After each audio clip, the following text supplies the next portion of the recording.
The courtroom was silent, save for the hum of the air conditioning and the rhythmic ticking of a clock that seemed to be counting down the seconds of my old life. Julian sat across from me, adjusted his silk tie, and flashed that shark-like grin, the one he used to close multi-million-dollar real estate deals. He looked like a man who had already won. Beside him, his high-priced attorney, a man with a face like crumpled parchment, leaned in and whispered 5 words. Just 5. The transformation was instantaneous. Julian's face, that tanned, arrogant mask of self-satisfaction I'd endured for 15 years, drained of every drop of color. It went from a healthy bronze to a sickly, translucent white. His hands, usually so steady when signing away people's homes, began to tremble. The stack of settlement papers he'd been so eager to sign, the ones that stripped me of everything we had built, started shaking in his grip like dry leaves in a gale. And for the first time in 3 long, grueling years, I let myself smile. Not a wide, gloating grin, but a small, sharp spark of satisfaction. But I'm getting ahead of myself. To understand why those 5 words ruined him, you have to understand the game. You have to understand how a woman everyone labeled as a discarded trophy wife played the longest, most meticulous game of chess of her life. My name is Elena Vance.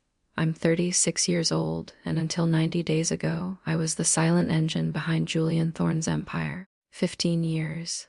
That's 5,470. 5 days of building a life with a man who eventually decided I was an obsolete model. I met Julian when I was 19. I wasn't some wide-eyed girl looking for a meal ticket. I was a girl with a plan. I'd graduated high school at 16, fueled by a desperate need to escape the crushing poverty of my childhood. I was working as a junior clerk at a prestigious architectural firm, earning just enough to afford a studio apartment that smelled like damp wool and ambition. Julian was 25 then, a rising star with a silver tongue and a vision for the city's skyline. He talked about steel and glass like they were poetry. I was the one who actually understood the prose, the building codes, the zoning laws, the intricate financial threading required to turn a sketch into a skyscraper. We were a team, or so I thought. We married in a small courthouse ceremony, and our son, Leo, arrived a year later. As Julian's career skyrocketed, he asked me to leave my firm to manage his. He said he needed someone he could trust with his life. So, I became his everything. I was the chief financial officer without the title, the human resources department without the salary, and the legal liaison who caught the mistakes his expensive lawyers missed. I did all of this while raising Leo, managing 3 properties, and maintaining the perfect social image required of a power couple.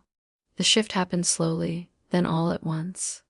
It's a cliché, I know, the successful man who starts to view his wife as a piece of starter furniture. He stopped asking for my input on designs. He started staying at the office until the early hours of the morning. He began criticizing the way I dressed, my lack of drive, and the way I spent my time, all while I was literally running his back office for free. Then came the Tuesday from hell. I was in the kitchen, preparing a roast for a dinner party he'd forgotten to cancel. Julian walked in, sat at the mahogany table, and didn't even look at me. He just stared at his reflection in the polished surface. "I want a divorce," he said, his voice as cold as a morgue slab. "And I'm keeping the firm. I'm keeping the Heights estate, the summer house, and the investment accounts. You can keep Leo." The way he said it, "You can keep Leo," as if our teenage son was a piece of unwanted luggage he was generously allowing me to take. He didn't offer a conversation or a compromise. He offered an exit strategy. He had already hired a shark, a man named Sterling who specialized in leaving ex-wives with nothing but their maiden names. The next morning, my mother-in-law Evelyn arrived. She was a woman who treated empathy like a luxury she couldn't afford. She sat in my living room sipping tea and told me I should have been more attentive. She implied that a man of Julian's stature had natural urges that a woman of my whining vitality simply couldn't meet. She spoke as if she were explaining the weather to a toddler. It was the ultimate gaslighting. The idea that his betrayal was somehow my failure. Julian moved me into the small guest cottage at the edge of our estate. It was a humiliating, cramped space meant for weekend visitors, not the woman who had helped build every square inch of the main house. He began bringing his new project around almost immediately. Her name was Maya. She was 24, a lifestyle influencer with 1 million followers and zero substance. She walked through my gardens, sat in my favorite chairs, and posted photos of her new life. Evelyn, of course, loved her. She helped Maya pack my belongings into heavy-duty trash bags, not boxes, trash bags. They threw my memories out onto the gravel driveway like they were clearing out a cluttered garage.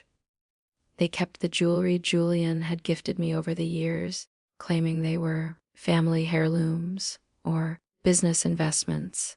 I watched from the window of the guest cottage as my life was dismantled by a woman who hadn't even been born when I started working. But here is what Julian, Evelyn, and even my supposedly loyal best friend, Clara, didn't know.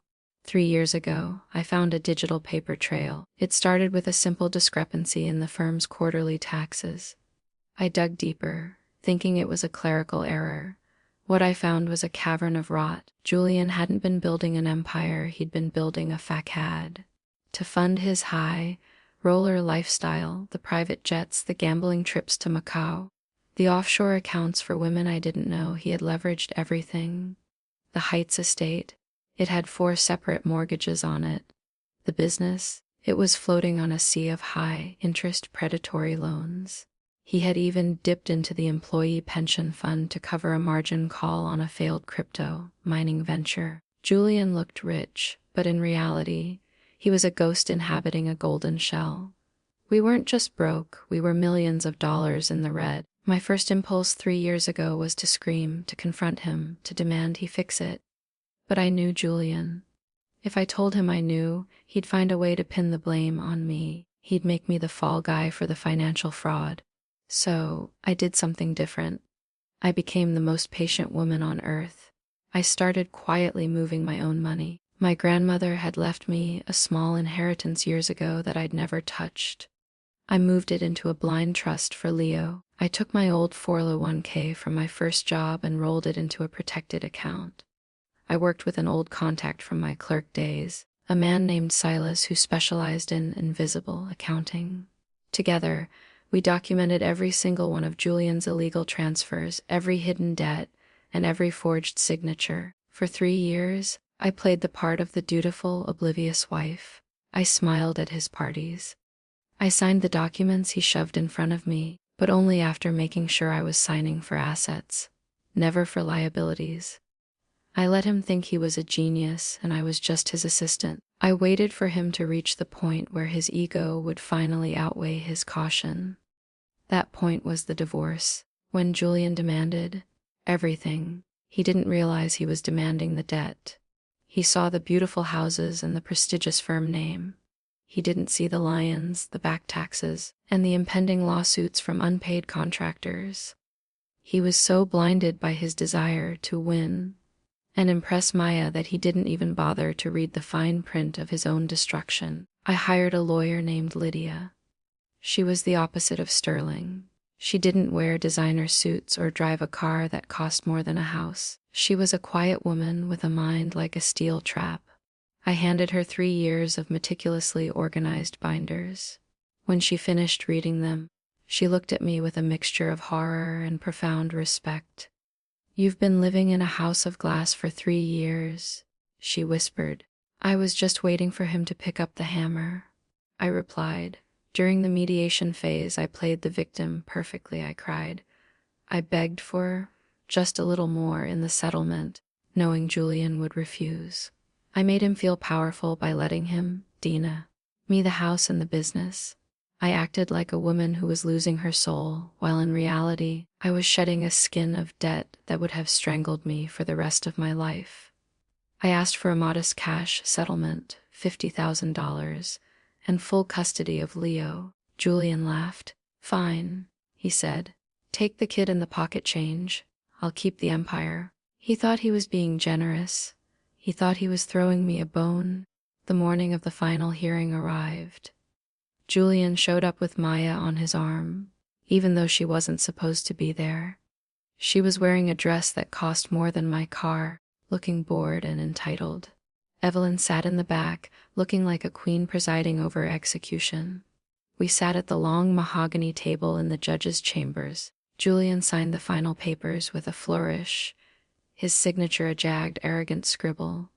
He pushed the documents toward me, and I signed them with a steady hand. The agreement was simple. Julian assumed full ownership of all marital property, all business entities, and all real estate. He was also, by default of taking ownership, assuming all associated obligations. That was the trap. In a standard divorce, you split the net value. But Julian didn't want to split. He wanted sole ownership, and in his arrogance, he had waived the right to a final discovery audit because he didn't want me to see how much money he'd hidden in his secret accounts. He thought he was protecting his stash from me. He didn't realize he was hiding his bankruptcy from himself. Once the signatures were dry, my lawyer, Lydia, handed a final folder to Julian's attorney, Sterling. Since the transfer of ownership is now complete and finalized, Lydia said calmly, we thought you'd appreciate the updated ledger for the Thorne and Associates debt portfolio. As the sole owner, Mr. Thorne is now personally liable for the $4 million in outstanding vendor liens and the federal tax investigation into the pension fund discrepancies. That's when Sterling leaned in. That's when he whispered those 5 words into Julian's ear. The debts are all yours. The silence that followed was heavy, suffocating. Julian's eyes darted across the pages. He saw the numbers. He saw the signatures he'd made on predatory loans he'd forgotten about in his gambling hazes. He saw the total amount he owed. It wasn't just that he had no money, he was effectively $5 million in the hole. The houses were underwater. The business was a corpse. The cars were leased through a company that was currently suing him for breach of contract. This is a mistake, Julian stammered, his voice thin and high. She lied. These numbers aren't real. The judge, a formidable woman who had no patience for theatrics, looked over her spectacles. Mr. Thorne, these are your accounts. These are your signatures. You waived the audit. You insisted on sole ownership of these entities. You have been granted exactly what you asked for. I stood up. I didn't look back at him. I didn't need to. I could hear Evelyn's sharp intake of breath as she realized her emperor son was actually a beggar. I could see Maya's face shifting from boredom to cold calculation as she realized she had hitched her wagon to a sinking ship. I walked out of that courtroom and took a deep breath of the crisp morning air. Leo was waiting for me in the car. He didn't know the full extent of the financial war, but he knew his mother was a survivor. We drove away from the courthouse, away from the heights, and toward a small, sun-drenched house I'd rented near the coast. It wasn't a mansion. It didn't have a gravel driveway or a formal dining room. But the mortgage was paid, the air was clean, and there wasn't a single trash bag in sight. The fallout was spectacular. Within a month, the bank moved to foreclose on the Heights estate. Julian tried to sell the firm, but once the news of the tax investigation broke, the value plummeted to zero. Maya vanished within 72 hours, reportedly moving on to a professional athlete in another state. Evelyn was forced to sell her own cottage to cover the legal fees Julian couldn't pay. Clara, the friend, who had been spying for Julian, called me a dozen times, crying, apologizing, trying to find a way back into my life. I blocked her number without a word. If she wanted to be on the winning side, she should have picked the person who knew how to read a balance sheet. I started my own consulting firm.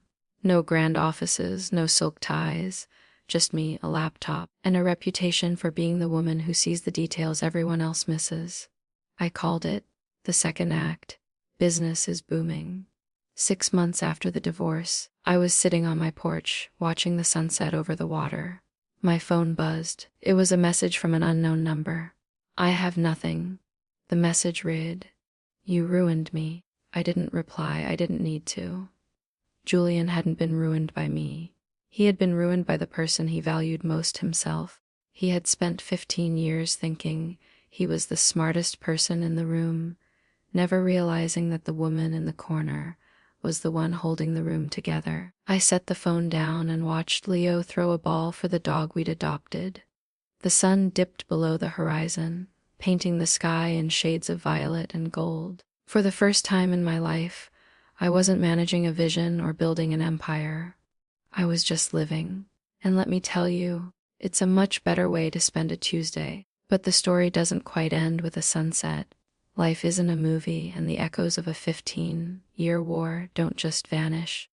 There were moments in the weeks that followed where the weight of it all would hit me, the sheer exhaustion of having carried that secret for 3 years. I would wake up in the middle of the night, reaching for a ledger that wasn't there, my heart racing as I checked the imaginary clocks I'd set for Julian's financial traps. One afternoon, Silas, the accountant who had helped me, came over for coffee. He looked at my new home, the simple furniture, the lack of pretension, and he chuckled. "You could have taken him for more, you know," Silas said, leaning back in his chair. "With the evidence we had of his fraud, you could have put him in a cell and taken whatever liquid assets were left." I shook my head. If I had sent him to prison, he would have become a martyr in Leo's eyes, a victim of a vengeful ex-wife. This way, Julian has to live with the truth. He has to wake up every day knowing that he had everything, and he threw it away because he thought he was too big to fail. Poverty is a prison he built for himself. I just handed him the keys. Silas nodded slowly. "The longest game. The only game," I replied. A few days later, I received a package in the mail. It was a small, battered wooden box. I recognized it immediately. It was my grandmother's recipe box, the one thing Evelyn had tried to claim as a marital asset during the packing frenzy. Inside was a note written in Julian's increasingly frantic handwriting. "I found this in a box in the garage. It's the only thing the bank didn't want. Hope you're happy." I opened the box. The smell of dried lavender and old paper wafted out. I flipped through the handwritten cards, recipes for sourdough, for blackberry jam, for a life built on patience and hard work. At the very back of the box, tucked behind a recipe for Sunday roast, was a small, yellowed scrap of paper I'd never seen before. It was in my grandmother's handwriting. It said, "A man who counts his coins in public is usually hiding the holes in his pockets. Watch the hands, Elena, not the mouth." I smiled, a real warm smile this time. She had known.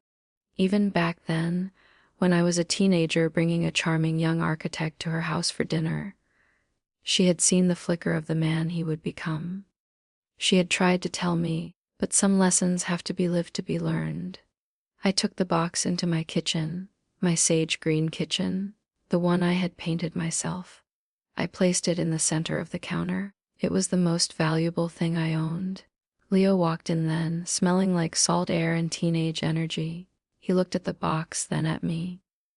"Is that the stuff from great-grandma?" "It is," I said. "Want to help me make something?" He shrugged, that classic teenage, "Whatever, that hides a world of affection, sure, as long as it's not roast." I think I've had enough roast to last a lifetime. We laughed, and the sound filled the house, echoing off the walls and settling into the floorboards. It was the sound of a foundation that was finally, truly solid. Julian is still out there somewhere. I hear rumors occasionally that he's working as a low-level consultant for a firm in another city, that he's living in a studio apartment, that he's still telling anyone who will listen about the empire he once had. He's a man living in the past, a ghost of a life that was never as real as he thought it was. But me, I'm looking forward. I have a son who knows the value of integrity. I have a business that grows every day.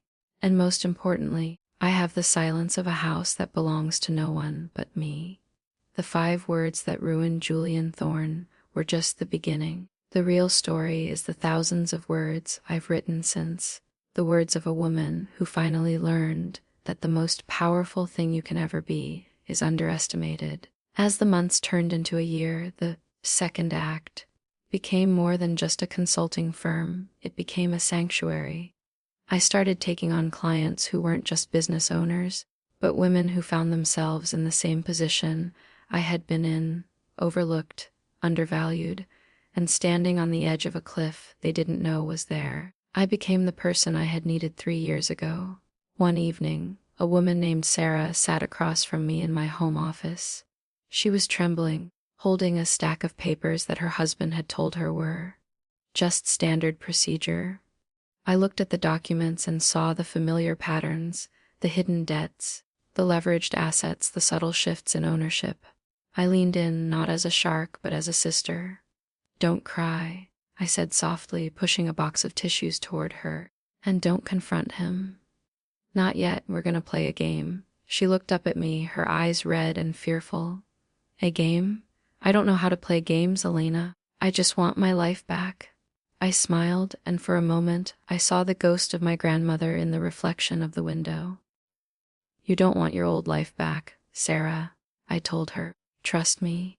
You want the life that's waiting for you on the other side of this. Now, grab a pen. We have some reading to do." As we worked late into the night, the world outside was quiet.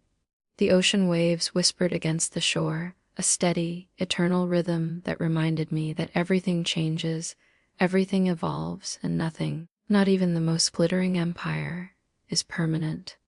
I looked at the recipe box on my counter, at the photo of my grandmother, and at the sun sleeping in the room down the hall. I was no longer the file clerk, no longer the silent wife, no longer the woman in the guest cottage. I was the architect of my own life. And the view from here, it was better than any skyscraper Julian Thorne could have ever dreamed of. The journey wasn't about the money, or the houses, or even the revenge. It was about the moment I realized that I didn't need Julian to be whole. I didn't need his empire to be powerful. I didn't even need the 5 words to win. I had won the moment I decided to stop playing by his rules and started writing my own. And that, finally, is the end of the beginning. Sometimes, when I'm working late on a project, I'll find myself thinking about Julian. I wonder if he ever looks at those papers, the ones that gave him everything, and realizes the irony. I wonder if he knows that the person who truly loved him was the only one he couldn't afford to lose. But then I realize that wondering about him is a waste of the precious time I have now. I turn back to my blueprints, back to my son, and back to the life I built with my own 2 hands. The air is sweet, the light is clear, and for the first time in my 36 years, I am exactly where I am supposed to be. The game is over, and I'm the only one still standing on the board. In the end, it wasn't the secret accounts or the hidden debts that changed the world. It was a woman who decided that she was worth more than the crumbs she was being offered.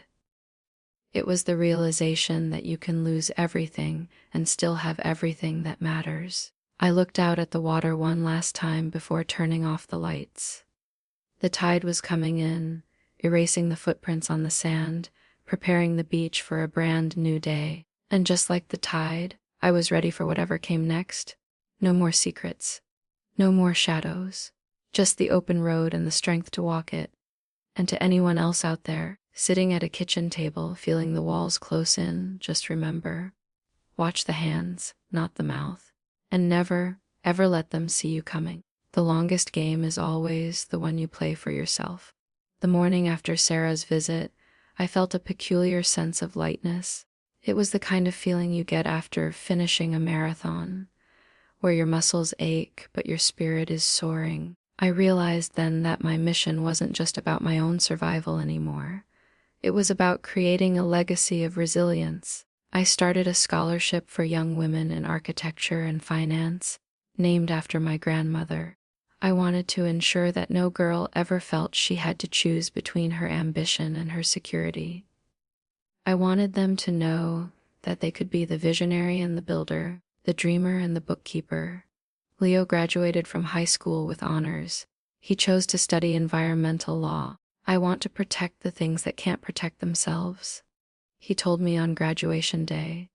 I hugged him, feeling a pride so deep it brought tears to my eyes. He had watched the collapse of his father's world and, instead of becoming bitter, he had become better. He was the greatest asset I had ever managed. Julian eventually stopped sending messages. The silence from his side of the world became a gift.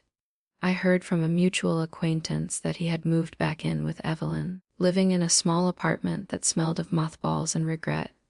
It was a poetic conclusion to a life built on vanity. As for me, I found love again. Not the fiery, consuming kind that burns out and leaves only ash, but a steady, quiet warmth. He's a man who values the truth above all else. He doesn't have an empire, but he has a heart that is wide open. We spend our weekends hiking and our evenings reading by the fire. There are no power plays, no hidden ledgers, no games. One evening, we were sitting on the deck, the same one where I had once sat alone. He looked at me and said, "You have a way of looking at the world, Alina, like you see the structure behind everything." I laughed and leaned my head on his shoulder. "That's because I do. I've seen what happens when the structure is weak." "And what about us?" he asked. I looked at him, really looked at him, and saw the honesty in his eyes. "Our structure is solid," I said, "built on the only thing that actually lasts." "What's that?" "The truth," I replied, and it was. No more facades, no more golden shells, just a life that was real and raw and beautiful in its simplicity. I had played the long game, and I had won the only prize that mattered: peace of mind. The waves continued their rhythmic dance against the shore, a constant reminder that life goes on, that healing is possible, and that the strongest structures are often the ones that have been rebuilt after a storm. I closed my eyes and let the sound wash over me, a symphony of a life well lived. The past was a library of lessons, and I had finally checked out the last book. I was ready to start a new chapter, one where the only words that mattered were the ones I chose to speak. And as I drifted off to sleep that night, I knew that whatever the future held, I was ready for it. Because I wasn't just a survivor, I was the architect of my own destiny. The next day, I walked into my office and saw a small bouquet of wildflowers on my desk. There was a note from Sarah. "I started my own account today. Just like you said, thank you for showing me the way." I tucked the note into my grandmother's recipe box. It was a new kind of ingredient, a new kind of legacy. And as I sat down to work, I knew that the game hadn't just been for me. It had been for all of us. The discarded, the underestimated, the silent engines of the world. We were finally finding our voices, and the world was finally starting to listen. The end of the old life was just the beginning of the real one. And the real one? It was spectacular. Every day was a testament to the power of patience, the value of integrity, and the beauty of a woman who knows exactly who she is. No more whispers. No more trembling hands. Just the steady, unwavering strength of a heart that has been through the fire and come out as gold. I looked out the window at the bustling world below. People were rushing to and fro, caught up in their own games, their own ambitions. I hoped that some of them would stop and look up, that they would see the skyline not just as a collection of buildings, but as a map of human dreams and human failures. And I hoped that they would find the courage to build something that would actually stand the test of time. As for me, I have my blueprints. I have my son. I have my peace, and that is more than enough. It is everything. The air in my office felt fresh, the light through the windows clear and bright. I picked up my pen and began to sketch, not a skyscraper, but a sanctuary. A place where the truth was the foundation and love was the roof. A place that would never fall, no matter how hard the wind blew, because I am Elena Vance and I am finally home.